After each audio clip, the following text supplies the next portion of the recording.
Week 3, part 1 of the City of Paris Park revenue steps. We're going to walk through this real quick with you for anyone that needs some help. So first thing you're going to do is open up the file. I'm not going to show you how to do that because you should have done that already. Download it.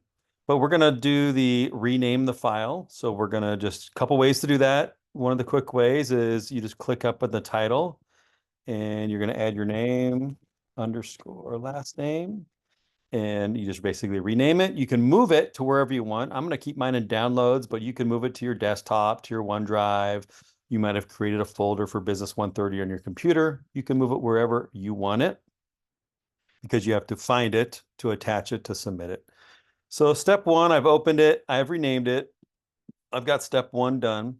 Now step 2, create a stacked column pivot chart on a new worksheet. All right. And we're working with the park concessions. So we have a pivot table already here. And we need a stacked column chart. So we already have a pivot table. If we click on it, you can kind of see that like some of these things aren't showing up.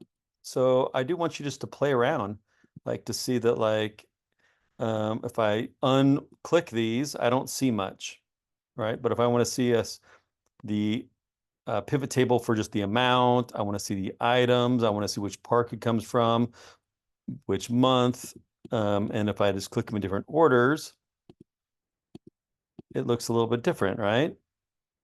So let's do the month, park, item. It looks a little bit different from all the previous items. So let's go back to the beginning. I'm just going back to the very beginning. Okay, so I want to go back to the very beginning. Boom. Okay, this is what it looked like right when you logged in under pivot table, item and amount. If we click park, we get to see all the different parks there. Always, if you mess up, you can always just close down your Excel folder. I'm going to hit don't save. And I'm going to open it back up. I just want to show you this, right? Oops, I'm showing you. So if I want to open this back up, I'm just going to open up open it up. And as you can see, I just have it reopened. I hope I'm still sharing my screen here. So I just opened up my Excel sheet from the beginning. So some of you might realize like you mess up and you're like, oh, shoot, what am I doing? And don't worry about it. Start over. Sometimes it's faster to start over. So I was doing a lot of clicking around and some of you might got lost. So I just started over. I just opened up this download. It's not even saved my file name again, right? So I'm just going to go back in and rename it. Okay, so I've done step 1. We're going to go to the create a stacked column pivot chart. We're on our pivot table here. And if I want to create a chart, I just click anywhere on here. Although I want to add which park it goes on to right here, because that's a little more informative, right? I've got a lot more data on here, how much revenue I've got.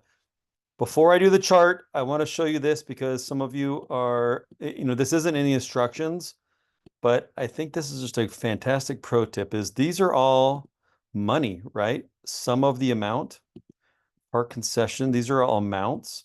And it only has $sign on one of them. Same with this one, pool expenses. So I'm just going to go through all of these that reference money.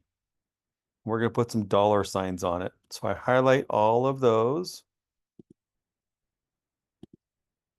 And I want to change it to $signs. Okay. And I'm going to go back to concessions. I'm going to highlight all of these because they're numbers, but I want to know that they're referencing, what are they referencing? So that's percent. I'm going to go $sign here. And then we're going to go to pivot table. And these should all be money. Okay, so not required. I'll start bugging you about that in week 5. You should be knowing to let's clean it up a little bit. Let's make it look a little better. Okay, so not on the instructions, but that is there to you should do that. You should update it. Okay. So how do we do a stacked column pivot chart?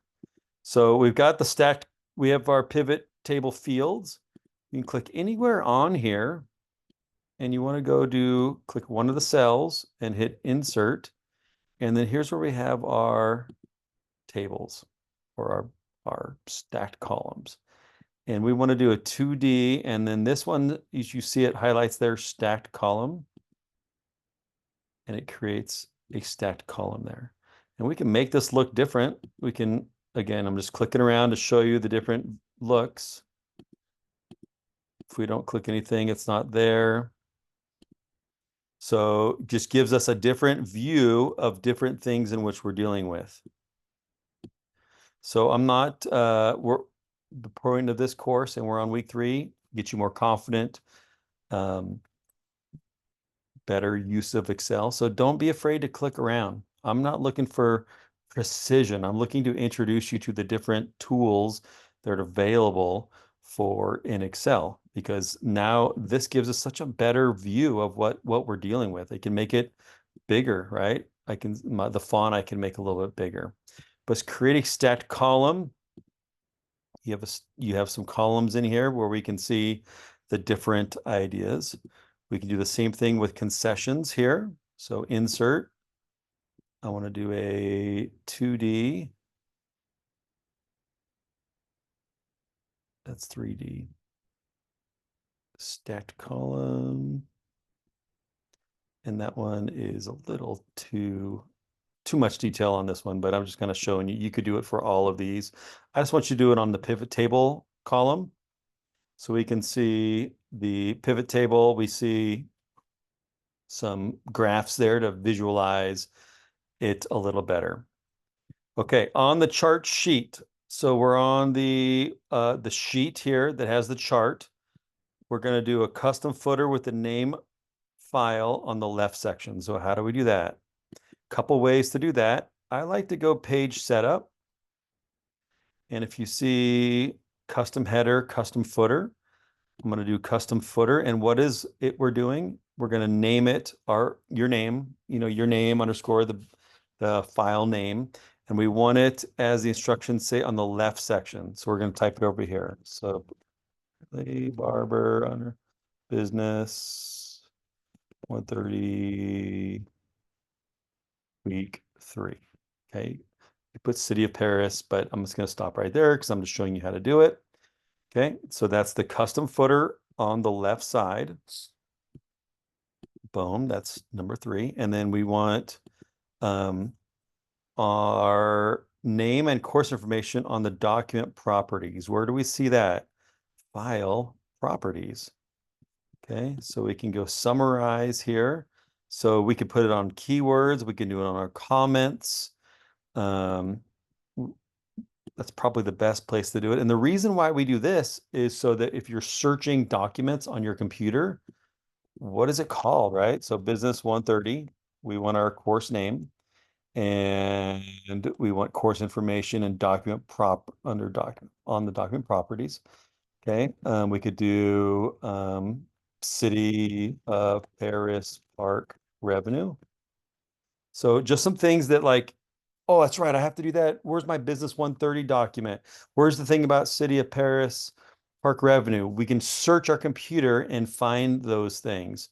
You could put them under comments. Another big important place is keywords. You might want to put them on both. So that will help you find that document when you're searching it later. Okay. Okay. So they're just showing you some other things that are on here to know how when we hit properties, what we can see on there. Okay. Now, on the pivot table worksheet, so we're on that worksheet here. We want to insert a file name under the footer. So insert, I got, again, go down to page setup. And we have our custom, this time we're doing our custom footer. And insert file name in the footer. We already did that on the left section. Use landscape orientation and center the worksheet. Okay, so I go to page, I want landscape, and I want it centered vertically and horizontally. Okay. And then save your work and continue to page on the next page. So that's the part one. So save it. It should be auto saving, but if not, hit save as, and then this is another way you can rename your file a different name, and you're all done. I'm going to replace the name and I'm done.